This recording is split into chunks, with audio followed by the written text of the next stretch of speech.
guys, welcome back to my channel, Nini Sarlinda.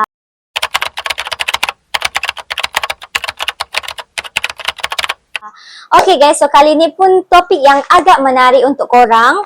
Ni antara topik-topik yang saya sangat minat lah, sebab saya pun minat nak masuk tempat yang mereka explore kali ini, dan ada cerita di sebalik exploration mereka itu. Okay, so sebelum saya teruskan, jangan lupa like, comment, share and subscribe my YouTube channel, Nini Sarlinda. Okay guys, so kita teruskan je share cerita berkenaan dengan kisah 13 orang yang tersesat dalam Gua Tham Luang di daerah Chiang Rai, Thailand. Okay, so saya tahu segelintir daripada korang ada yang dah tahu cerita ni, ada yang masih ingat cerita ni, ataupun ada juga yang tak tahu langsung berkenaan dengan kisah ini pernah terjadi pada dahulu kala. Okay, so yes. So itulah function aku nak kongsikan dengan korang video kali ini, untuk korang tahu, oh benda ni dah terjadi sebelum ni, kenapa aku tak tahu? Okay, tak apa, kali ni kita dengar cerita dia. Okay, so nak dijadikan cerita pada 23 hari bulan Jun 2018. Sepasukan bola sepak beserta dengan seorang guru pelatih telah pergi ke gua. Okay, sebelum pergi ke gua tu aku nak ceritakan macam mana boleh terjadinya kejadian pergi ke gua. So petang hari tersebut 23 Jun 2018 tu, mereka selepas mereka habis latihan bola ni, mereka pun decide nak pergi ke Gua Tham Luang ini. Okay, so pergilah diorang menaiki basikal masing-masing, 12 orang pelajar dan seorang jurulatih, pembantu jurulatih. So pelajar ini berumur antara 11 hingga 16 tahun dan dia punya pembantu jurulatih berumur 25 tahun. Okay, so daripada banyak-banyak pasukan ahli bola ni, okay, so ada satu orang yang tak decide untuk pergi. So dia nak tinggal lah. Maksudnya dia terus balik lah. So yang lain tu 12 pelajar dan satu orang guru pelatih pergi dekat situ. Pergi dekat Gua Tham Luang ni. So mereka ni sepasukan bola yang dikenali sebagai Wildboar. Nama pasukan mereka lah. Okay, so mereka pun mula untuk masuk dekat gua tersebut. Dan diorang ni tinggalkan basikal dekat luar, backpack diorang dekat luar. Dan diorang pun mulalah masuk dekat gua tersebut. Gua ni terdapat T-junction. Maksudnya dia ada dua laluan lah, ke Pattaya Beach dan ke sebelah kanan lagi. So mereka pun decide untuk ke sebelah kiri. Samyek lah nama dia, Samyek. Semasa mereka memasuki Gua Tham Luang ni, mereka tak menyedari dekat luar tu tengah hujan lebat dan air dah mula masuk ke dalam gua tersebut. Sesampainya mereka dekat hujung gua tu, bila mereka nak patah balik, air dah naik dah. Memang tak boleh dah nak keluar. Sebab air dah naik dah. Mereka nak menyelam, mereka tak pandai berenang. Mereka dengan pakai baju bola, baju latihan bola mereka tu dengan seluar pendek, mereka bertahan dekat situ. Di atas satu batu besar, 13 orang dekat situ. Semakin malam parents mereka ni pun risaulah. So mereka pun call lah jurulatih. Jurulatih yang utama lah sebab dia ada pembantu dan pembantu jurulatih dan jurulatih. So mereka pun call jurulatih. Masa tu jurulatih kata, hari ni bukan dia yang training, bukan dia yang bagi latihan, dia punya pembantu. Dan diorang pun dekat situ risau. Then ada seorang yang tak jadi nak pergi dekat gua tu, dia yang bagi info, which is mereka pergi ke Gua Tham Luang. So polis pun telah menerima laporan, dan pasukan SEAL Thailand telah bergerak ke gua tersebut. So sesampainya mereka dekat gua ni, mereka jumpalah bukti-bukti, ada tapak kaki, tapak tangan, and then ada backpack mereka, ada basikal mereka dekat depan gua tersebut. Okay, so pasukan SEAL ni pun mula masuk dengan dia punya tangki oksigen yang besar. So bila mereka mula nak masuk ke dalam pintu gua tu, okay, so mereka menyelam dekat air lah sebab dah penuh air kan gua tu. And then mereka bawa tangki oksigen yang besar, menyebabkan mereka tak boleh nak lalu dekat laluan gua tersebut. Okay, and then air tu pula keruh dan berlumpur, menyebabkan mereka tak boleh nak agak ataupun nak buat nak cek kedalaman air tu macam mana. So mereka pun keluar, atau mereka sebenarnya ada 4 cara yang mereka fikir untuk mengeluarkan mangsa-mangsa tersebut. First adalah pump air keluar dengan membawa 3 giant pump air keluar, tapi malangnya 40% je yang mereka boleh keluarkan. So air keluar ni dipump keluar ke sawah padi dan menyebabkan sawah padi orang kampung pun rosak. Tapi owner untuk sawah padi ni tak kisah.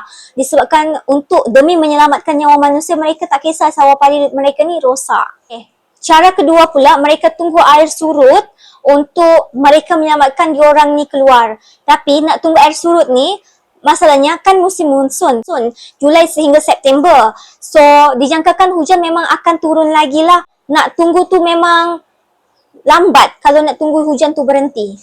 Cara ketiga pula adalah dengan membawa kanak-kanak ni lalu dekat laluan air tu, menyelam dan bawa mereka keluar. Tetapi sayangnya mereka ni semua tak pandai berenang dan ia memerlukan tenaga mereka untuk bawa mereka keluar. Tapi mereka ni memang dah tak ada tenaga.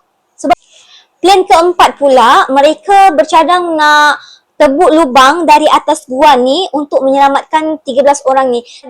Tetapi dikhawatiri akan terjadi runtuhan tanah dan menyebabkan mereka tak boleh diselamatkan di bawah tu. Dan mereka pun tak boleh agak kawasan mana yang mereka tersekat sebenarnya. Para penyelamat ni menggunakan perkhidmatan seorang pakar gua iaitu Vance Ainsworth yang telah mempunyai pengalaman selama 40 tahun menerokai gua. Beliau memang tinggal di Chiang Rai dan beliau telah mengkaji gua selama 40 tahun. Beliau memberitahu gua ni ada T-junction lah. Macam saya cakap tadi, dia ada kelaluan Samyek, Pattaya Beach dan sebelum tu dia ada chamber-chamber, beberapa chamber. Ven ni pun inform dekat pihak Thailand ada 3 penyelam profesional dunia dan dia inform mereka boleh hubungi UK Ambassador untuk panggil mereka datang dekat situ untuk proses penyelamatan. So daripada 3 nama ni, Thailand dah menghubungi 2 dan dua-dua ni dah sampai dekat Thailand pada awal Julai. Bila 2 orang penyelamat profesional ni dah sampai dekat Thailand, okay, so mereka pun menyusurilah masuk dekat dalam gua tu. So tiba dekat satu point ni, satu location, mereka dah jumpa 13 orang ni dekat dalam tu. And then dia orang pun kata diorang sejuk, diorang lapar.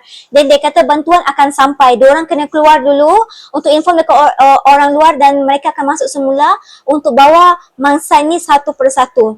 Dan mereka pun bawalah keesokan harinya mereka dah mula untuk membawa keluar pelajar-pelajar ini satu persatu. Sebelum tu mereka ada diberi ubat penenang supaya mereka tenang semasa melalui air tersebut. Sebab dia macam like dia tak lurus tau jalan gua tu, dia macam ni, macam tu. So agak susah dan ambil masa untuk menyelamatkan mereka ni. Terdapat seorang tentera yang telah meninggal dunia semasa menyelam untuk menyelamatkan para mangsa tersebut. Dan okey, PM mereka ni, Perdana Menteri mereka pun sempat juga melawat lokasi kejadian untuk meninjau perkembangan terkini berkenaan dengan mangsa tersebut. Okay, so selepas dia berjaya keluarkan semua ke-13 mangsa ni, mereka terus dibawa ke hospital dan dikuarantinkan. Okay, so mereka tak dibenarkan untuk tengok TV, mereka diberi rehat, dikuarantinkan, cek mereka punya kesihatan sehinggalah mereka dah pulih total dan mereka dibenarkan keluar daripada hospital. Mereka dekat hospital tu selama 2 minggu. So guys, itulah pengajarannya. Kalau nak masuk sesebuah gua ni, pastikan korang dah selidik dulu macam mana keadaan gua tersebut, musim apa masa tu, tak musim banjir, tak boleh nak keluar balik, macam tu lah korang. So lepas ni kalau korang nak pergi gua pun lebih berhati-hati. Okay, aku pun suka pergi masuk gua, aku suka benda-benda yang like mencabar, like yang mencabar. Okay, suka daki gunung, bukit, masuk gua. I like that one.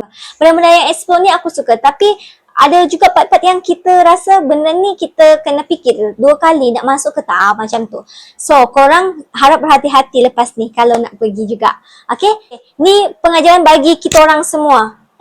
Aku dan korang semua berhati-hati kalau nak explore suatu tempat. Even nak masuk hutan, nak jelajah hiking seorang diri pun berhati-hati. Okay guys, tu je cerita aku kali ini. Jangan lupa like, comment, share and subscribe my YouTube channel Nini Serlinda.